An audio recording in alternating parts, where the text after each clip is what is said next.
By the end of this video, you will have a clear step-by-step plan on how to beat players who play defensively and consistently. Firstly, I'm going to tell you what you're not going to do. Do not try to beat them by hitting hard and with speed, because all that does is make you miss your way to losing and wanting to have a Bublik level outburst. There are 3 ways to be offensive in tennis: taking away time, hitting with precision, and hitting with speed.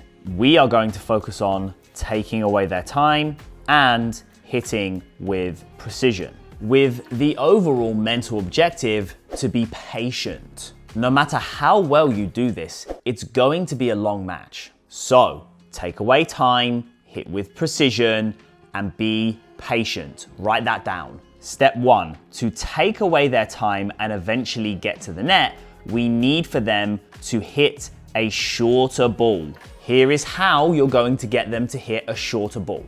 Dominating the middle by hitting with precision. Making them move by hitting outside of the middle without taking too much risk. I did a whole video on dominating the middle. I've left the link in the description below. Every now and again, you're going to throw in a slice. They are probably going to be far behind the baseline. So just a normal slice that lands somewhere near the service line might cause them to hit a shorter ball back. Hit a high moon ball to their backhand. Be careful with this one because this can play into what they like, but it can work against certain players at the right time. And lastly, be patient and build the point. They aren't perfect. They will give you a shorter ball at some point. It might take 2 to 4 shots for them to gradually hit shorter and shorter and shorter. You are only going to go on to step 2 when they have hit you a short enough ball where you are clearly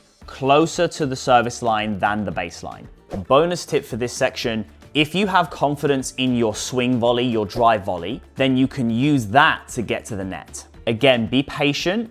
Make sure you wait for a ball that's slightly shorter and higher so you're not so far away. Your anticipation here on when to do a drive volley or swing volley is going to be key here. If you choose the right time and you execute it well, make sure most of the time you hit to their backhand and move to the net. Step 2, going to the net. You will only go to the net if you are clearly closer to the service line than the baseline when you hit your approach shot. This is important for 2 reasons. The closer you are to the net when you hit your offensive shot, the more effective and offensive it will be because your opponent has less time. Number 2, you have less distance to cover when you want to get to the net. So it's a double win. When you are clearly closer to the service line than the baseline, you will hit to their backhand and move to the net. Even if their backhand is better than their forehand, you will still hit to their backhand and move to the net. This is because you cannot reach as far on your backhand side,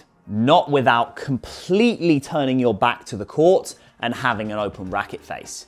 So at least 70% of the time, you're going to hit to their backhand. Make sure when you're hitting your approach shot that you are hitting it at the top of the bounce, between waist and shoulder height. You don't want to be hitting this ball up. You want to be hitting it straight and low over the net. Too much height in this position will definitely mean the ball's probably going to go out, no matter how much topspin you put on the ball, and make sure that you have a good amount of spin on the ball. Step 3, when you are at the net, this is the position you will be in.